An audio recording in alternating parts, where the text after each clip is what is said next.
Selamat siang Bapak Ibu Saudara terkasih. Saat ini kami sedang berada di kediaman Bapak Halim Suryadi. Kita akan menanyakan beberapa pertanyaan mengenai Maria. Kita langsung saja. Siang Om, Tante. Om Tante kan sudah lama jadi warga Katolik ya Om ya? Iya. Kita mau tanya sejauh mana sih keluarga Om mengerti tentang Maria? Dan kenapa sih kita kok berdoanya lewat Bunda Maria? Karena menurut saya Bunda Maria adalah Bunda yang dipilih oleh Tuhan untuk melahirkan Yesus. Tanpa melalui Dia tidak ada mungkin juru selamat datang ke dunia. Ya toh? Iya. Ibaratnya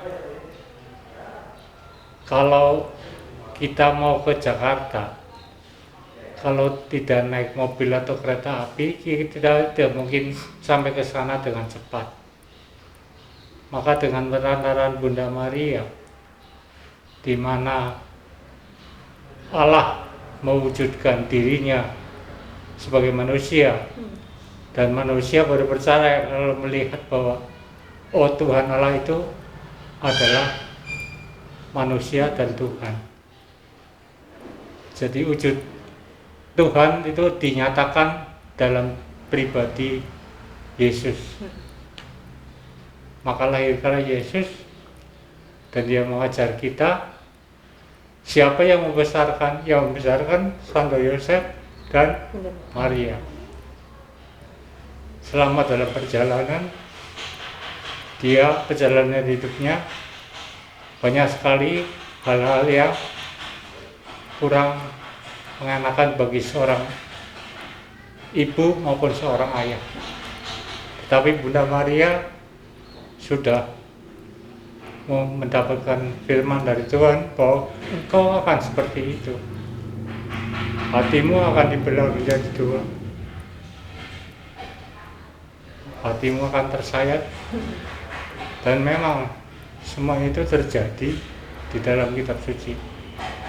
Jadi menurut saya Bunda Maria adalah Bunda yang terpilih oleh Allah sebagai perantaraan kita kepada Allah Bapa di surga. Ya sejauh ini yang saya ngerti. Iya. Terima kasih Om atas jawabannya. Sehat selalu buat Om sama Tante. Terima kasih. Amin. Bapak Ibu Saudara sekalian, saat ini kami sedang berada di rumah Ibu Justina Karso. Kami akan menanyakan mengenai Bunda Maria kepada Ibu Justina Karso. Siang Bu. Selamat siang. Sehat? Sehat. Ini ada pertanyaan mengenai Bunda Maria. Seberapa Bunda Maria itu sosok yang bagaimana sih menurut Ibu? Bunda Maria adalah bagi saya sosok teladan kaum wanita sebagai seorang beriman Katolik. Karena dia itu orang yang suci ya, sehingga dipilih Tuhan untuk sebagai ibu Tuhan sendiri. Kita tahu bahwa pernah mendengar dari kitab suci bahwa di malaikat menyampaikan kabar gembira itu kepada Bunda Maria, dan itu dari Allah ya, sehingga dia dipilih sebagai Bunda Allah karena dia diperkenankan untuk melahirkan Yesus yang adalah Allah. Dan dia dengan kerendahan hatinya dia menjawab, aku ini hamba Tuhan, terjadilah padaku menurut perkataanmu. Itu jawaban Bunda Maria. Dan mengapa kita menghormati dia? Pertama, dia itu sebagai Bunda Allah. Allah adalah jelas kita hormati, maka bundanya pun tidak lepas dari penghormatan dari umat Katolik yang mengimaminya. Dan sebagai bunda, dia itu diutus oleh Tuhan juga sebagai perantara segala rahmat dan sebagai ibu kita semua. Artinya dia ditunjuk sebagai pengantara kita kepada Yesus sendiri, kepada Allah. Sehingga kalau kita menghormati dan berdoa melalui dia, itu akan sampai kepada Yesus sendiri.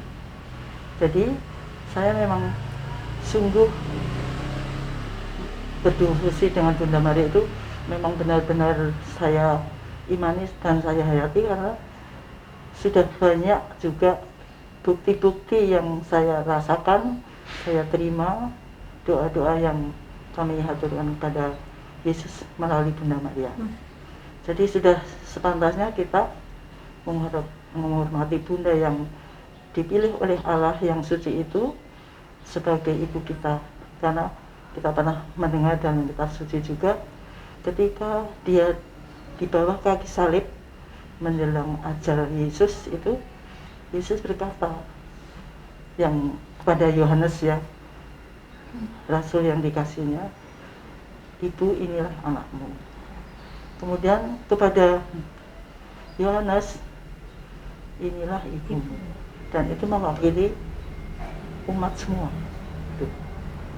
Jadi kita tidak ragu-ragu lagi untuk menghormati dia, untuk memohon perantaraan dia. Semakin dekat dengan Bunda Maria, kita semakin akan dibawa kepada persatuan dengan Yesus. Itu keyakinan saya, Mbak Lina. Oh iya. Terima kasih Bu atas jawabannya.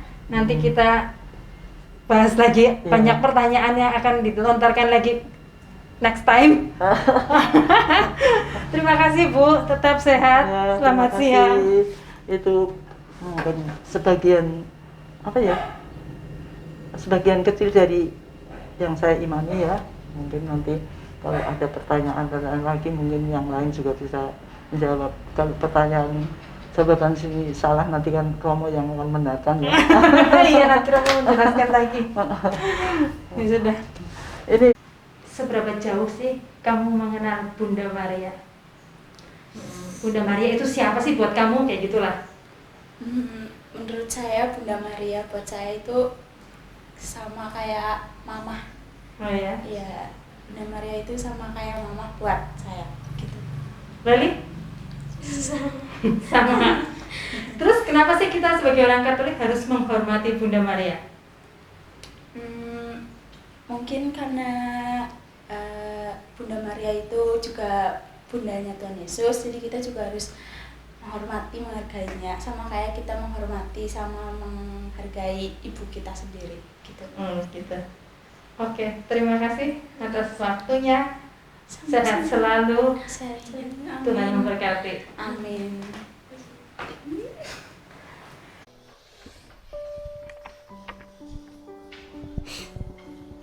Bapak Ibu yang terkasih, berkah dalam, semoga Bapak Ibu semua tetap dalam keadaan sehat, semangat. Kita berjumpa kembali dalam acara Katekese Umat Paroki Santa Maria Immaculata Banyumas. Kali ini kita akan membahas mengenai devosi kepada Bunda Maria. Kita sudah ditemani dengan Romo Niko Ola. Bagaimana kabar Romo? Sehat? Sehat, puji Tuhan.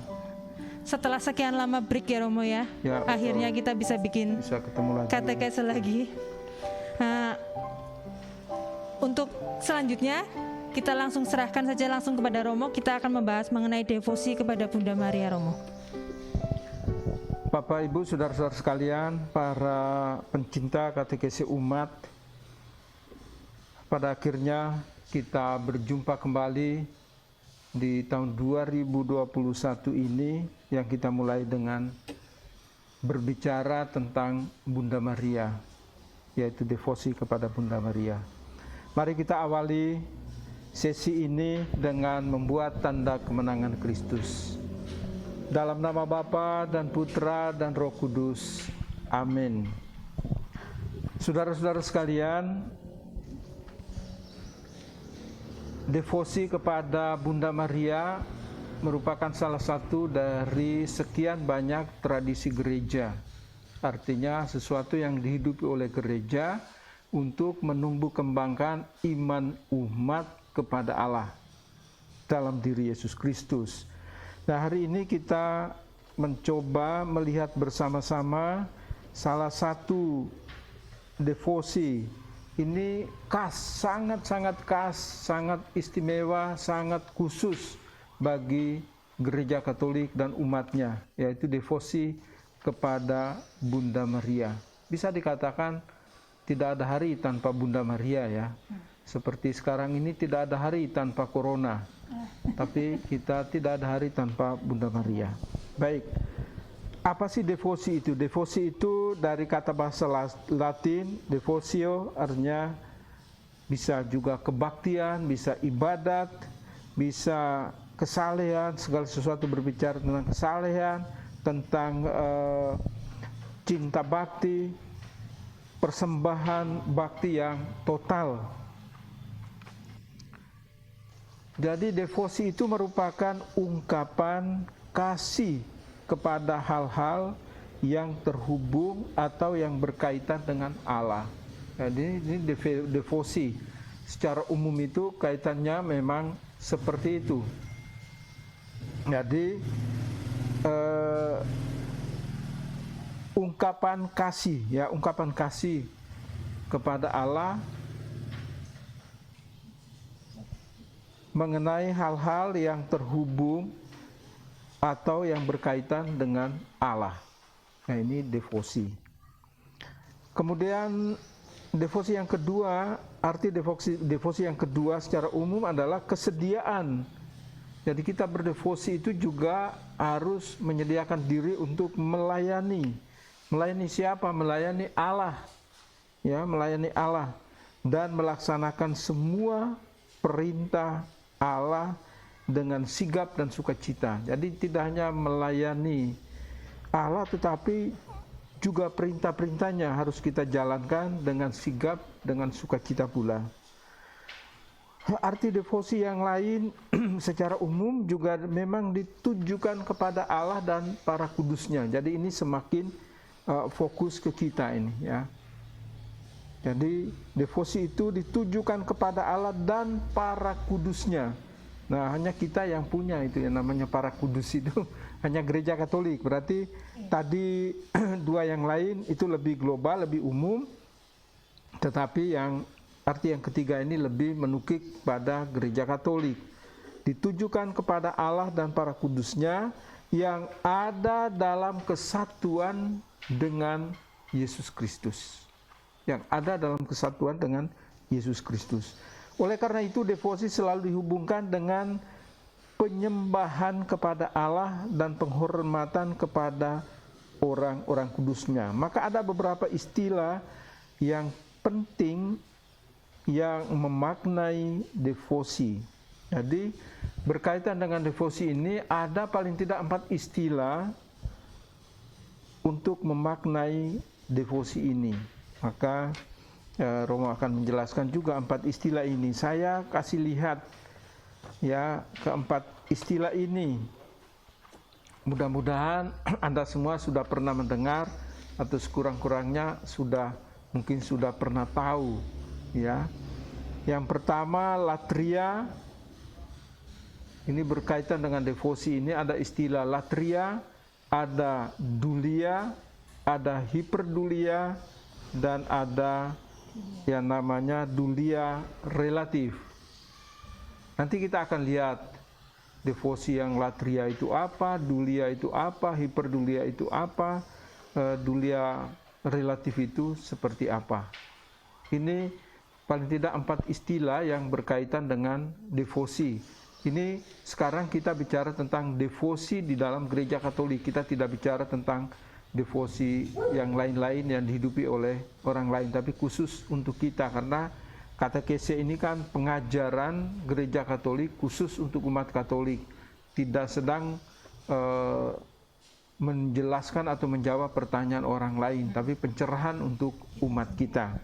Baik, Romo akan menjelaskan satu persatu mengenai istilah-istilah tadi. Latria, penyembahan yang ditujukan kepada Allah. Latria itu penyembahan yang ditujukan kepada Allah. Apakah ada dasar kitab sucinya? Ada. Kitab Keluaran bab 20 ayat 1 sampai 6 ini juga tentang penyembahan kepada Allah. Atau 1 Tawarik bab 7 ayat 3, 2 Tawarik bab 20 ayat 18. Ini tentang siapa-siapa yang punya peran, punya tugas, punya tanggung jawab dalam hal mengatur penyembahan pada Allah ini. Ini juga dijelaskan ada di dalam kitab suci. Atau dari kitab Nehemia bab 8 ayat 7, 1 Makabe bab 4 ayat 55 dan seterusnya. Masih banyak sekali hal yang lain. Oleh gereja Katolik, latria, penyembahan yang ditujukan kepada Allah ini kita ungkapkan di dalam Ekaristi Kudus. Jadi di dalam Ekaristi Kudus itu, ini penyembahan terhadap Allah di dalam diri Yesus Kristus yang hadir di dalam Ekaristi Kudus itu. Oleh karena itu saat-saat di mana ada yang namanya konsekrasi, itu saat yang paling khusus dan kusuk. Tidak hanya khusus tetapi juga kusuk. Kenapa? Karena Allah hadir. Dalam diri Yesus Kristus itu Allah hadir. Inilah tubuhku, inilah darahku. Jadi ini latria itu oleh gereja Katolik, ya, orang-orang perjanjian lama melakukan sembah sujud mereka kepada Allah. Oleh gereja Katolik dibuat di dalam Ekaristi Kudus sebagai sarana bagi umat Katolik untuk menyembah, memuji dan memuliakan Allah, karena Allah hadir dalam Ekaristi Kudus. Istilah yang kedua itu latria, sekarang dulia. Dulia itu penghormatan kepada para orang kudus. Penghormatan kepada para orang kudus, santo, santa, para martir dan lain-lain. Ya. Ini disebut orang-orang kudus. Jadi sesuai dengan maknanya istilah itu, devosi itu memang ditujukan kepada Allah dan para kudusnya yang ada dalam kesatuan dengan Yesus Kristus. Oleh karena itu, maka dulia itu artinya penghormatan kepada para orang kudus, santo, santa, para martir dan lain-lain. Juga ada yang mungkin tidak termasuk di dalam gelar itu, tapi mereka juga bisa masuk di dalam orang-orang kudus karena hidup mereka, cara hidup mereka, kedekatan mereka dengan Tuhan dan sebagainya. Ini juga dasar-dasar biblisnya, dasar kitab suci juga sangat banyak ini. Saya mengutip beberapa di antaranya, misalnya dari Kejadian bab 42 ayat 6, ini kan mengenai Yusuf, mengenai Yakub. Ini dianggap orang-orang yang sangat dekat. Orang kudus itu artinya orang yang dikhususkan. Mereka ini sungguh sangat dekat dengan Allah. Seperti Abraham, seperti Musa, seperti Yakub, seperti Yusuf. Ini mereka adalah orang-orang yang dekat dengan Allah. Maka di dalam kitab Kejadian bab 42 ayat 6, Kejadian 48 bab 2, ayat 12, 1 Samuel 24 ayat 9, 1 Raja-Raja bab 1 ayat 23, 2 Samuel bab 14 ayat 33, Lukas bab 1 ayat 48 diungkapkan dalam. Kemudian gereja Katolik melakukan penghormatan ini diungkapkan dalam doa-doa.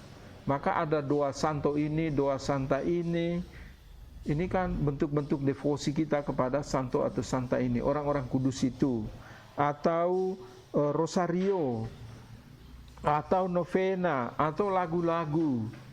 Juga untuk menghormati orang-orang kudus ini memang dilakukan seperti itu.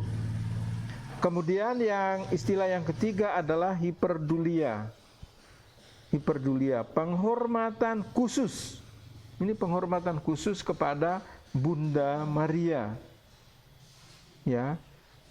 Jadi penghormatan khusus kepada Bunda Maria. Jadi Bunda Maria ini melebihi para santo-santa tadi ini, melebihi orang-orang kudus yang lain.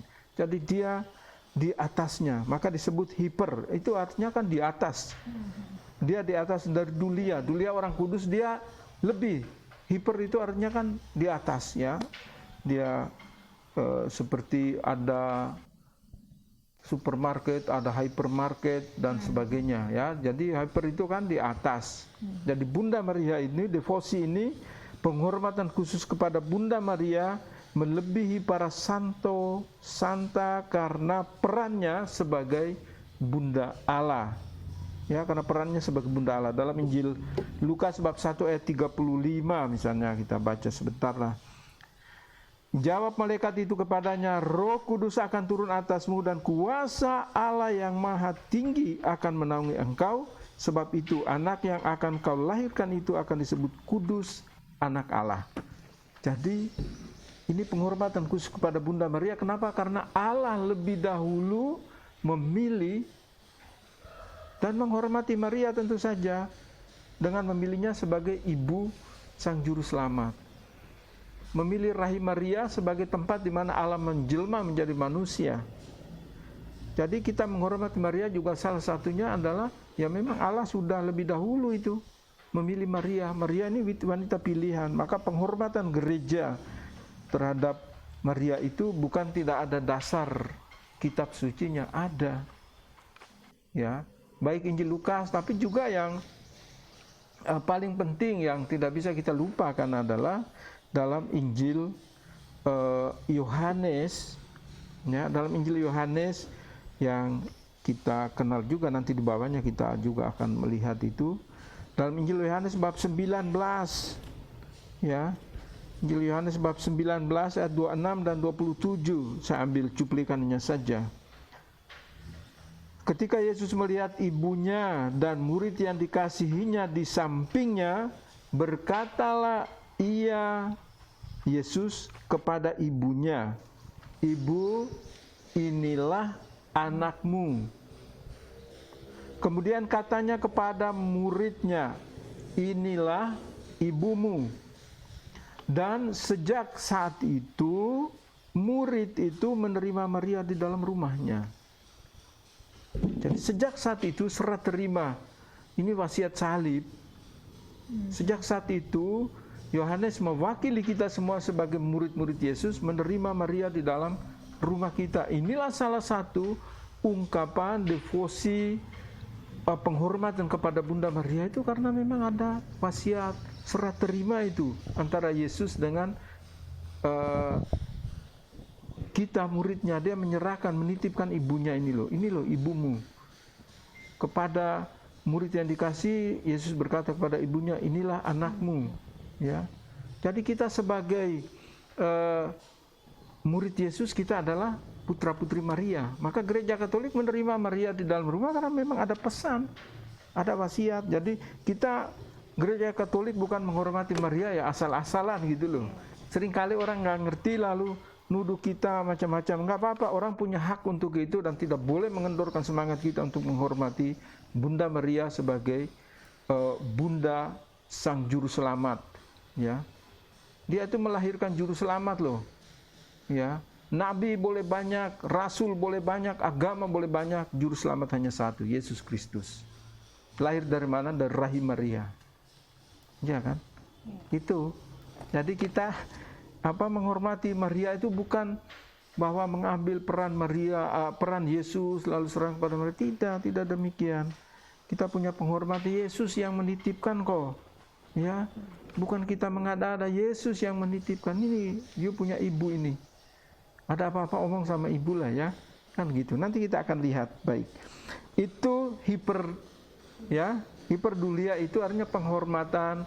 Devosi ini hanya memang khusus untuk Bunda Maria. Maka kita ada, misalnya ada yang ya devosi kepada Maria lewat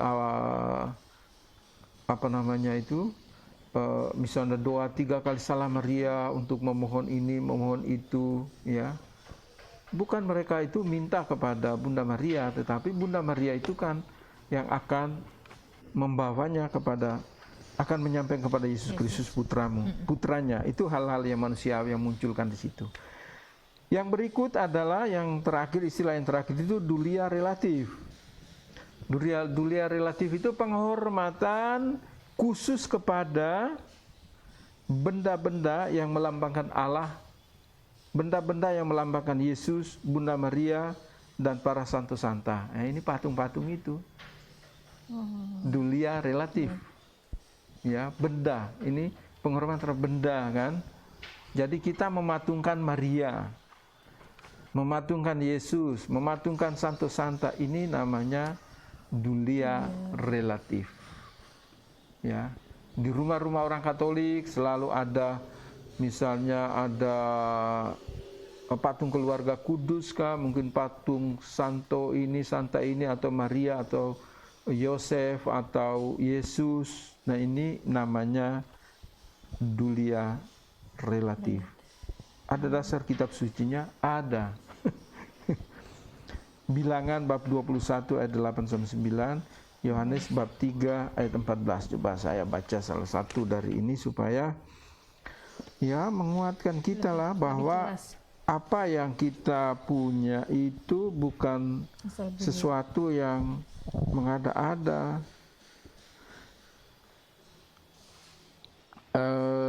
Yohanes bab 3 ayat yang ke-14 bunyinya begini.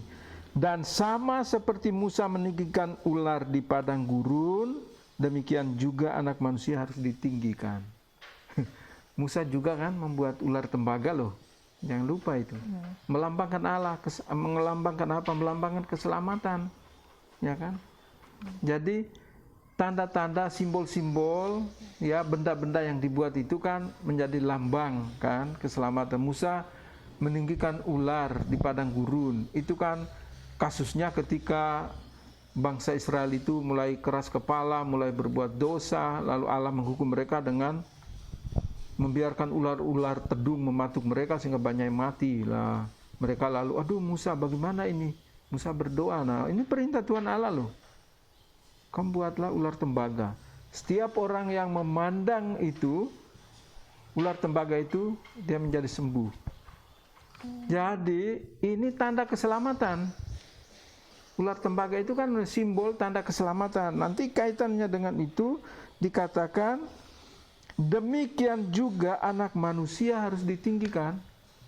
Jadi dari awal sudah dikatakan bahwa nanti anak manusia juga harus ditinggikan di salib. Ini kan salib menjadi tanda keselamatan. Seperti ular tembaga akhirnya kan menjadi, maaf, bukan soal siapa mengadopsi atau apapun, tapi itu kemudian kan diambil menjadi lambang apotik. Iya. Toko obat. Toko obat. Ya toh? Obat buat kesembuhan ya, Bu. Iya, pemulihan, keselamatan toh. Itu tanda. Jadi nggak usahlah kita, wah ini punya orang, nggak usah pikir sampai sepicik itu. Iya. Ini simbol tanda-tanda keselamatan. Itu yang dimaksud dengan dulia relatif itu. Jadi yang ditandakan itu bukan sesuatu yang fiktif, tetapi memang sesuatu yang real ada, lalu kita patungkan. Seperti kalau di negara kita, kalau kita ke Soekarno-Hatta ada patung Soekarno-Hatta. Siapa mereka ini? Ya, ini para bapak bangsa loh. Pendiri bangsa ini, mereka yang memproklamirkan bangsa ini loh. Siapa kalau kita ke Purwokerto? Siapa itu Gatot Subroto itu? Ya kan? Mereka ini ada pahlawan, pejuang, ya simbol pejuang itu. Jadi itu ya yang dimaksud dengan dulia relatif itu, penghormatan kepada benda-benda yang dilambangkan Allah, Yesus, Bunda Maria, dan para santo santa. Dalam kitab Bilangan bab 21 ayat 8-9 sama dengan juga Yohanes bab 3 ayat yang ke-14. Yang poin yang berikut adalah tadi sudah devosi ya, devosi, istilah-istilah yang digunakan dalam devosi, latria, dulia, hiperdulia, dulia relatif. Nah sekarang kita melihat satu buah pertanyaan, mengapa gereja Katolik mengistimewakan atau sangat mengistimewakan Bunda Maria dalam penghormatannya. Artinya kenapa kita menghormati Bunda Maria ini? Dari rekaman wawancara Lina dengan cuplikan wawancara Pak Halim, Ibu Yus, atau anak-anak kita, kakak dan adiknya, kakak dan Leli, itu mereka sebetulnya sudah menjawab ini loh ya. Jadi saya Romo hanya memberi pencerahan aja. Mereka sudah sangat memahami, itu orang Katolik beneran itu. Ya kan? Betul, seandainya mereka bukan Katolik mungkin juga, ngapain kamu hormat Tuhan? Misalnya yang satu paling bilang, ini devosi. Betul. Tidak salah itu. Devosi artinya sembah bakti. Ya. Kepada siapa? Kepada Allah melalui ini kan, gitu. Atau Ibu Yus bilang, lah kita menghormati karena dia itulah yang berani menjawab panggilan Tuhan untuk menjadi ibu sang juru selamat. Kedua, lah anak-anak tadi itu, anak-anak remaja tadi mengatakan, lah Maria itu kan seperti Mama. ibu saya, mama saya. Jadi aku merasa, bahasanya adalah aku merasa lebih dekat ke ibuku, gitu loh. Ada apa-apa aku ndak langsung ke bapak, tapi enakan ke ibu, karena ibu pintar merayu, gitu loh. Lewat mama dulu. Ya kan, ya, harus lewat mama dulu. Jadi macam-macam ini penghayatan umat, ya. Apa yang dihidupi bertahun-tahun lewat devosi-devosi khusus, lewat doa-doa khusus, entah rosario atau apapun namanya itu, kepada Bunda Maria, ini sudah menjadi darah dagingnya orang Katolik. Gereja lain kan tidak. Mereka tahu ya ada ibu yang baik, figur yang bagus, mereka mengaku itu. Tapi bagaimana ini menghormati dia, kan nggak tahu. Nah, kalau kita tahu kita cara menghormati Maria. Jadi misalnya doa-doa kita kepada Bunda Maria, Salam Maria penuh rahmat Tuhan sertamu, terpujilah engkau di antara manusia. Kita ambil dari mana itu? Itu dialog.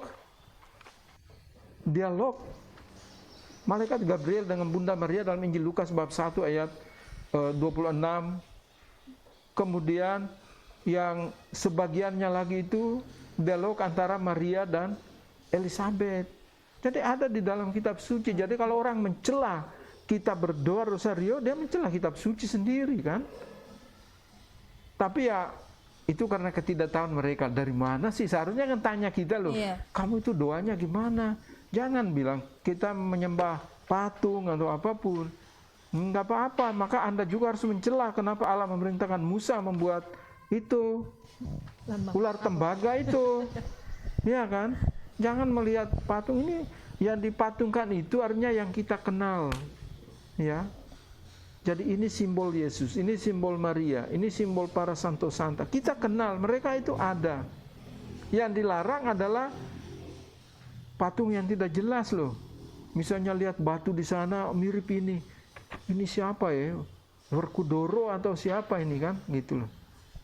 Nggak bisa kalau kita punya jelas yang yang dibuat seperti dulia relatif ini sesuatu yang sangat jelas. Bendanya ini sangat jelas melambangkan siapa, gitu loh.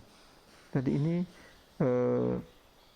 sekarang kita lihat sedikit ini, mengapa Gereja Katolik sangat menghormati Bunda Maria. Romo memberikan paling tidak ada 5 alasan mengapa Gereja Katolik menghormati.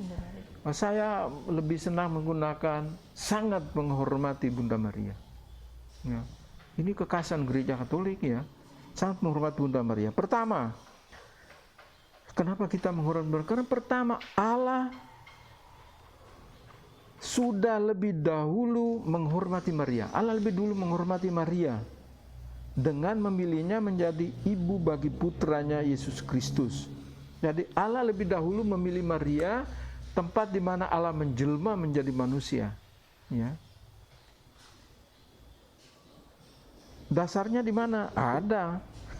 Siapa bilang kita bohong-bohong aja? Ada dasar kitab sucinya. Jadi jangan takut, hai orang-orang Katolik dimanapun engkau berada. Jangan ragu ketika engkau diserang, kamu menyembah patung. Tidak apa-apa, karena kami sembah apa yang kami tahu. Dalam Injil Lukas bab 1 ayat 28 bunyinya begini. Ketika malaikat itu masuk ke rumah Maria, ia berkata, "Salam, hai engkau yang dikaruniai, Tuhan menyertai engkau." Ya. Salam, engkau yang dikaruniai, Tuhan menyertai engkau. Ya. Itu artinya Maria dipilih oleh Tuhan, dikaruniai oleh Tuhan secara khusus. bukan lewat wanita lain. Jadi kedatangan ini, terpilihnya Maria ini bukan seperti orang kampanye ya, seperti Miss Indonesia atau Miss Universe, bukan. Tapi ini sudah diramalkan oleh para nabi beribu-ribu tahun sebelum Maria lahir. Baca aja dalam Yesaya misalnya, nanti seorang anak darah akan mengandung, akan melahirkan. Immanuel artinya Allah beserta kita. Sudah itu. Jadi ini prosesnya itu Allah sudah lebih dahulu memproses Bunda Maria ini. Jadi Allah lebih dahulu memilih dia, kita ini belakangan ini. Allah sudah lebih dahulu. Jadi jangan takut terhadap apa dan siapapun. Jadi pertama-tama, alasan yang pertama kenapa Gereja Katolik sangat menghormati Bunda Maria, karena Allah terlebih dahulu menghormati Maria. Allah yang kita iman aja menghormati Maria, kenapa kamu tidak? Kamu mau ikut siapa? Perintah mana? Ya harus ikut Allah dong. Kan begitu. Injil Lukas bab 1 ayat yang ke-35 juga berbunyi, jawab malaikat itu kepadanya, Roh Kudus akan turun atasmu dan kuasa Allah yang maha tinggi akan menaungi engkau. Ini pilihan Allah. Maria itu wanita pilihan Allah, bukan pilihan sembarang orang itu ya. Jadi ada dasar biblisnya, dasar kitab sucinya, kenapa Gereja Katolik itu menghormati Bunda Maria. Yang kedua, alasan yang kedua kenapa Gereja Katolik menghormati Maria, karena Maria mengandung Kristus. Karena Maria mengandung Yesus Kristus yang di dalamnya berdiam secara jasmania seluruh kepenuhan kealahan. Bunda Maria bekerja sama dengan rahmat Allah secara sempurna. Mana dasar kitab sucinya? Injil Lukas bab 1 ayat 38. Maria mau bekerja sama dengan Allah dalam kepenuhan ini. Maka Maria berkata, sesungguhnya aku ini adalah hamba Tuhan. Jadilah padaku menurut perkataanmu itu. Ya. Jadi itu alasan yang kedua, karena Maria mengandung Yesus Kristus. Yesus Kristus adalah jelmaan Allah.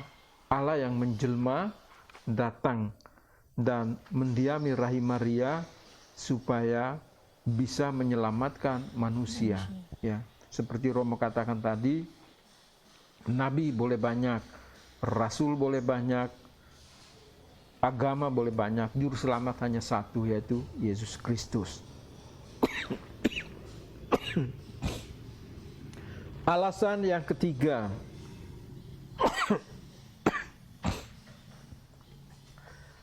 gereja mengikuti teladan Yesus Kristus yang menghormati Maria sebagai bundanya.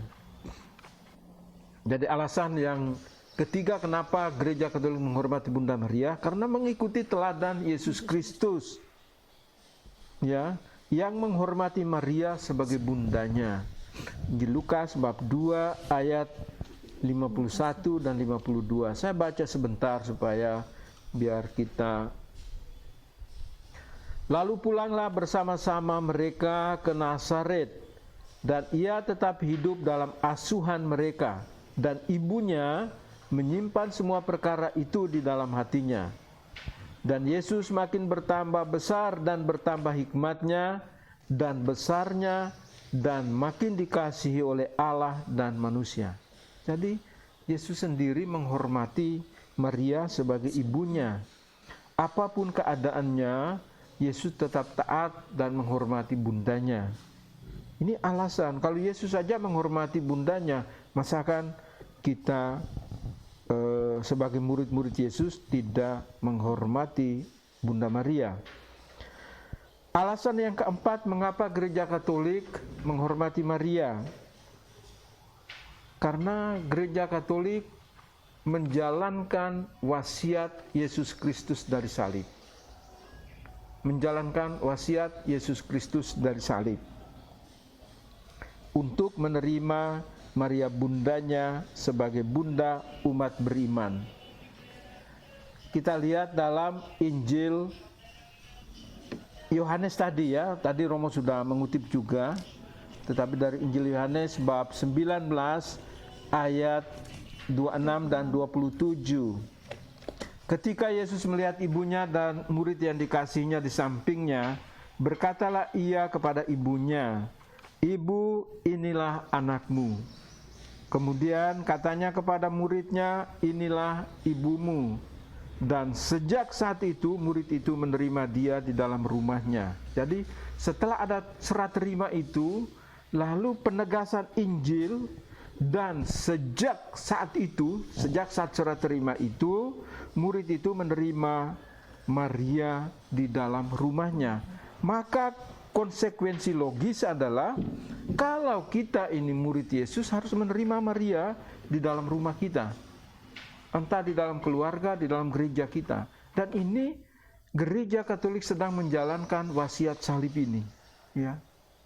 Ada wasiat itu yang tidak kita abaikan begitu saja, tidak bisa. Kita harus menghormati Maria itu sebagai bagian dari bentuk kita menjalankan wasiat salib. Ini kehendak Yesus bagi kita. Kenapa kita menghormati Maria? Karena kalau kita menghormati Maria, ya, sama dengan kita mengasihi Yesus Kristus.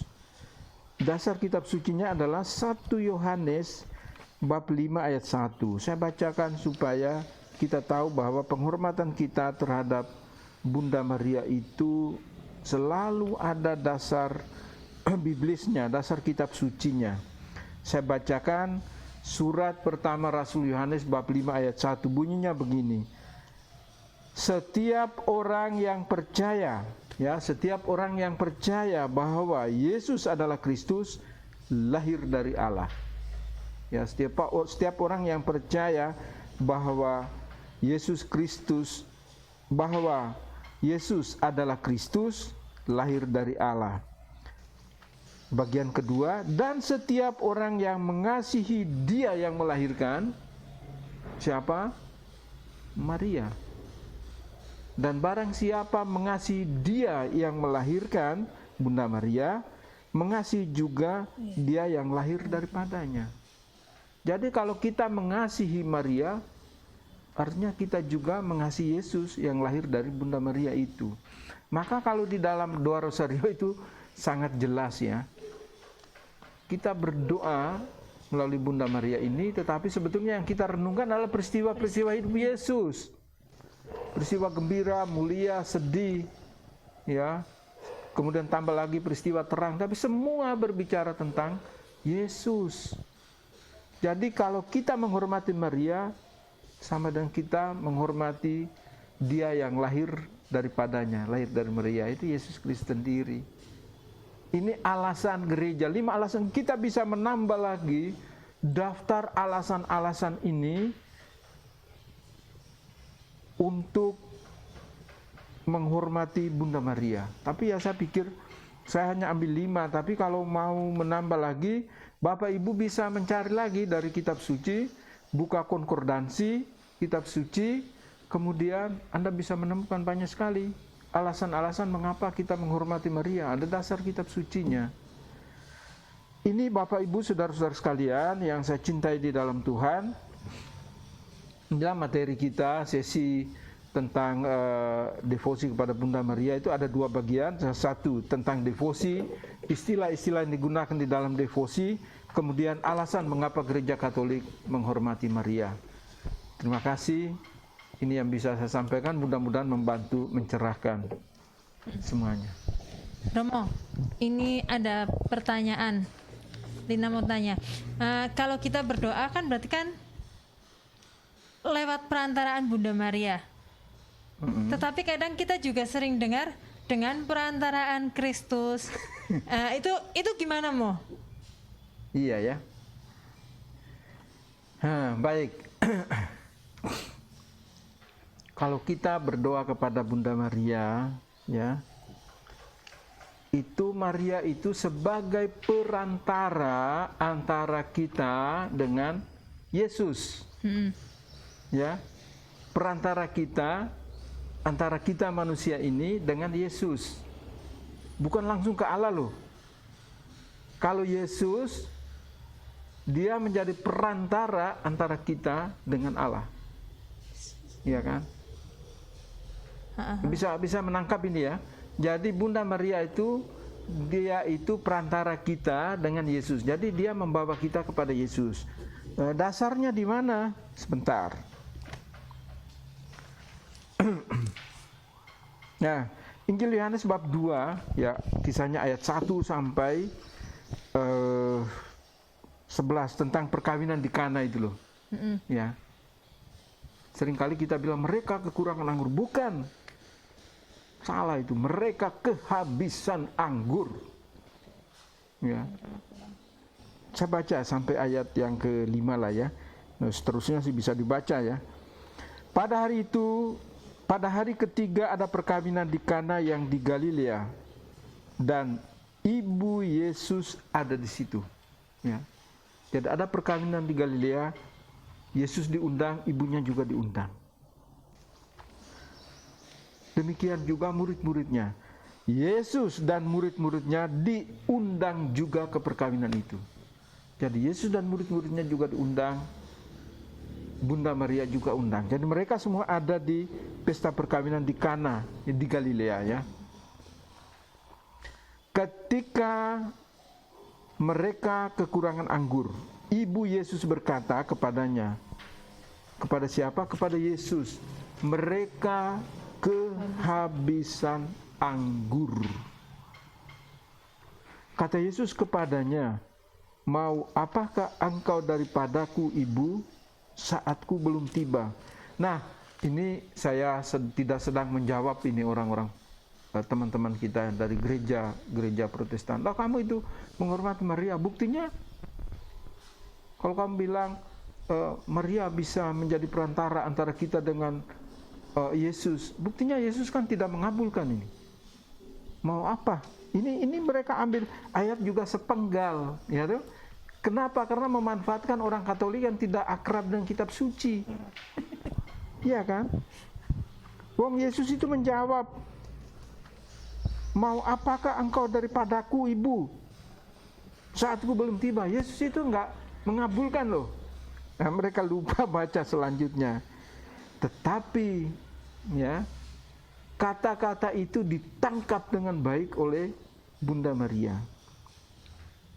Lalu dia pergi ke belakang dan berkata, tetapi ibu Yesus berkata kepada pelayan-pelayan, apa yang dikatakan kepadamu, buatlah itu.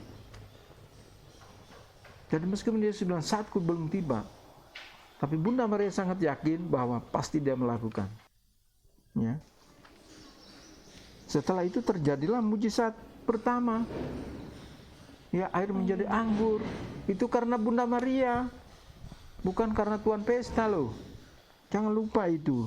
Di situ ada 6 tempayan yang disediakan untuk pembasuhan menurut adat orang Yahudi masing-masing, isinya 2-3 buyung. Yesus berkata kepada pelayan-pelayan itu, ya Yesus melakukan loh ini. Yesus berkata kepada pelayan-pelayan itu, ini sudah pesan Bunda Maria, pokoknya dia suruh apa saja buat.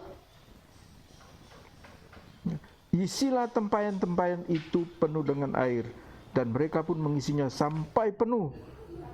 Lalu kata Yesus kepada mereka, sekarang cedoklah dan bawalah kepada pemimpin pesta itu. Lalu mereka membawanya. Setelah pemimpin pesta itu mengecap air yang telah menjadi anggur itu, dan ia tidak tahu dari mana datangnya, tetapi pelayan-pelayan mencedok air itu mengetahuinya. Ia memanggil mempelai laki-laki dan berkata kepadanya, setiap orang yang menghidangkan anggur yang baik dahulu, dan sesudah puas minum barulah yang kurang baik. Akan tetapi engkau menyimpan anggur yang baik sampai sekarang.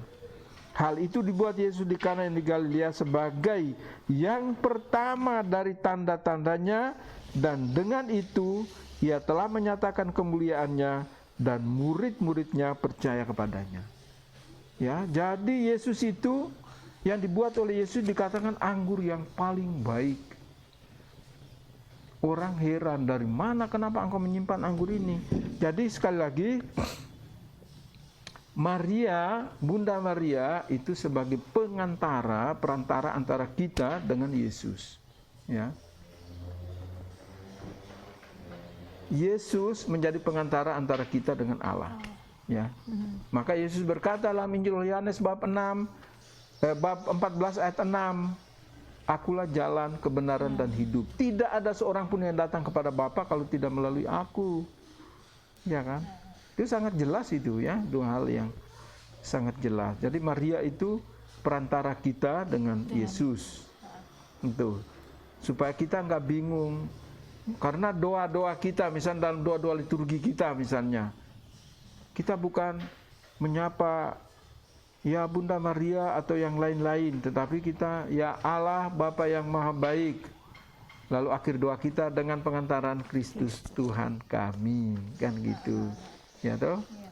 Begitu ya, mudah-mudahan bisa juga pertanyaan Lina ini bisa mencerahkan Anda semua yang nanti melihat sesi ini, supaya kita semakin teguh, kita semakin kuat, penghayatan kita tidak boleh goyah oleh apapun, karena kita punya penghayatan kita, devosi kita itu sangat alkitabiah. Saya jamin itu sangat alkitabiah. Tidak ada yang kita pungut dari luar di pinggir jalan, tidak ada itu ya, sangat alkitabiah. Romo, ada lagi pertanyaan. Bunda Maria, kan kita kalau pergi-pergi kadang kan kita mengenal banyak sekali Maria ya Romo. Ada Santa Maria Immaculata, ada Maria dari Fatima, ada Maria dari Lourdes. Itu yang mana yang sebenarnya Ibu Yesus, itu yang mana Romo? Ya, baik. Iya ya, ada banyak Maria ini. Tapi yang jelas, kalau kita bilang Bunda Maria itu artinya Ibu Yesus itu. Kalau Maria Immaculata sebetulnya gelar. Nah, nanti dalam sesi berikut, episode yang berikut, Romo akan bawa juga masuk dalam dogma-dogma tentang Maria ya. Satu yang Lina tanyakan itu, tapi Immaculata simpan dulu untuk episode berikut, karena itu soal gelar Maria. Maria Lourdes, Maria Fatima, Medjugorje, Maria mana lagi macam-macam itu disebut Maria Fatima itu karena Bunda Maria menampakkan diri. Bunda Maria menampakkan dirinya di Fatima, itu di Portugal, kepada 3 anak gembala, ya, Francisco, Jacinta, Lucia.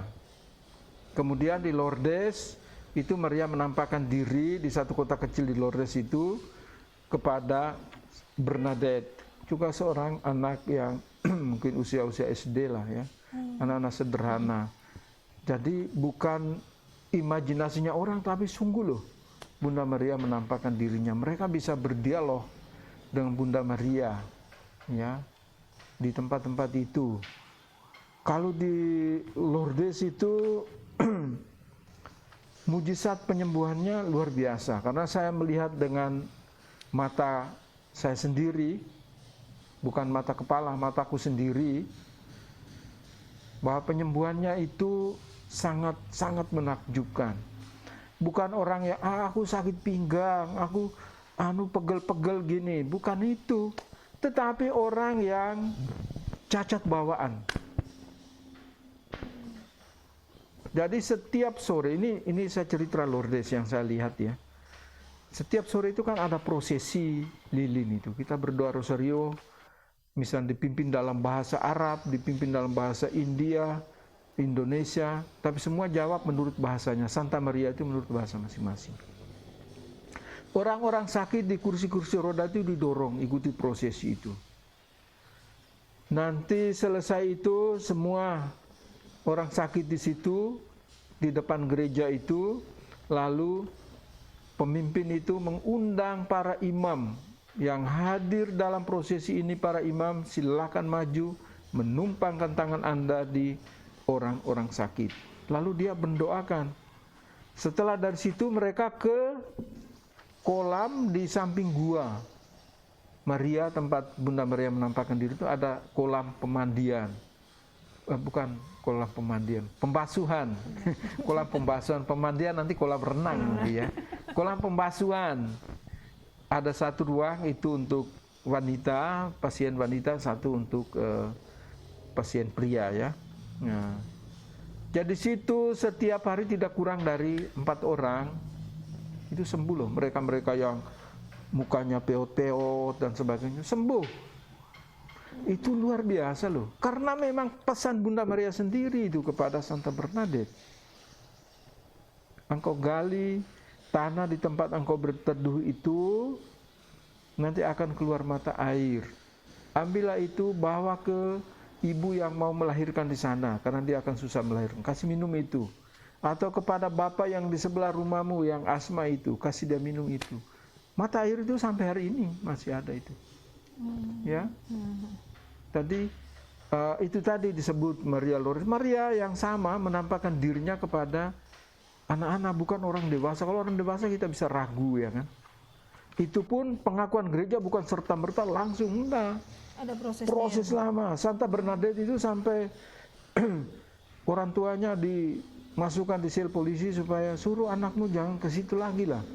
Tapi enggak bisa. Terakhir itu romonya bilang, coba kalau begitu kau tanya siapa namanya. Ini anak kecil kan nggak tahu loh, di desa Lourdes itu pedalaman.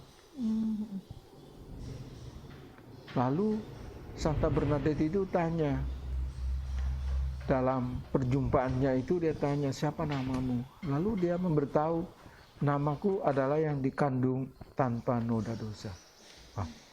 Siapa yang dikandung tanpa noda dosa ya? Bunda Maria kan. Setelah itu baru romonya mulai percaya, uskupnya. Nah itu lalu diakui sebagai betul ini penampakan Maria. Ya. Sehingga orang datang dari berbagai tempat ya untuk berziarah ke situ. Sama juga dengan Fatima itu kepada ketiga anak gembala itu. Jadi sekali lagi soal Maria, ya Maria tetap Maria di Kaliori juga itu Maria Ibu Yesus. Hanya kan yang apa namanya itu kan dulia relatifnya toh, bendanya toh, tapi ibu ya figur satu lah Bunda Maria itu kan. Gitu. Ya kan dulia relatif tadi itu kan, benda-benda yang kita hormati itu ya itu adalah ya misalnya itu patung Bunda Maria atau patung Yesus atau patung Santo Santa, ini dulia relatif. Jadi seperti di itu Fatima Lourdes itu kan karena Maria menampakkan diri di situ, ya. Terus saya tidak begitu tahu yang Fatima, tapi saya tahu kisahnya dengan baik itu di Lourdes. Sampai diundang 40 seniman lukis. Lalu Bernadette menceritakan ciri-ciri Bunda Maria. Lalu mereka ini melukis. 40-an jadi itu. Patung apa gambar itu gambar. dari Mereka itu gambar ya, dulu. ya? Mereka gambar. Apa yang dilihat oleh Bernadette itu, gambar. Jadi ada pelukis orang Muslim, pokoknya dari berbagai latar belakang, ya kan, tidak dipilih harus Katolik, tidak. Ternyata kan yang melukis dengan benar itu adalah yang persis yang dilihat oleh Santa Bernadette adalah seorang pelukis, tapi dia animis. Ateis. Dia seorang ateis, dia tidak percaya Tuhan. Maka Rosario Bunda Maria itu di depan gua itu, rosarionya itu salah satu jumlahnya itu 11, bukan 10, karena dia nggak ngerti toh. Bahwa Bunda Maria itu punya rosario, gitu loh. Jadi gambar, ternyata dia buat itu rosarionya 11, padahal kan 10 saja. Tapi kan dia nggak tahu toh. Karena orang baru. Jadi Bunda Santa Bernadette itu jalan lalu keliling menunjuk mana yang engkau lihat persis. Dan dia tunjuk itu. Itu yang dipakai. Jadi tempatnya masih asli, guanya masih asli. Kecuali bagian depan, pelataran dan sebagainya renovasi macam-macam. Tapi gua itu dipertahankan, gua batu itu. Pertahankan tempat Bunda Maria menampakkan diri itu. Air, mata air yang di situ juga tetap sampai hari ini. Lalu mereka alirkan, di kolam pembasuhan dan di tempat di mana kita bisa ambil. Keran-keran kita bisa ambil, lalu nanti bawa ke situ untuk didoakan. Jadi tetap Bunda Maria, Ibu Yesus itu hanya memang di tempat-tempat tadi itu adalah tempat di mana dia menampakkan diri, Oh. gitu ya. Jadi Kalau yang bukan satu ada gelar, bonus ya, Romo? Maria Immaculata tadi itu kan gelar. Oh iya. Nanti kita lihat dalam. Nah, iya. Begitu? Iya, Romo. Mungkin itu aja Romo, pertanyaannya belum muncul lagi. Mungkin di next episode ada pertanyaan lagi Romo. Ya, baik. Saya rasa cukup sekian Romo. Katekesenya silakan Romo tutup. Baik, Bapak Ibu, saudara-saudara sekalian, inilah kita semua. Saya katakan tadi dari awal bahwa tanpa hari, setiap hari itu kita selalu bersama Bunda Maria. Tidak ada hari tanpa Bunda Maria. Seperti wabah virus corona ini, tidak ada hari tanpa corona, pemberitaan-pemberitaan. Tapi kita, doa-doa kita selalu bersama Bunda Maria. Karena kita percaya Bunda Maria selalu mengantar dan mendoakan kita kepada Yesus Kristus Putranya. Untuk itu Bapak Ibu, saudara-saudara sekalian, mari kita akhiri episode ini dengan membuat tanda kemenangan Kristus. Dalam nama Bapa dan Putra dan Roh Kudus. Amin. Kita berjumpa kembali dalam episode yang akan datang. Terima kasih, Tuhan memberkati. Demikian Bapak Ibu, katekese kita kali ini dalam episode devosi kepada Bunda Maria. Kita akan berjumpa kembali dalam episode yang akan datang mengenai dogma tentang Bunda Maria. Terima kasih, sehat selalu dan berkah dalam.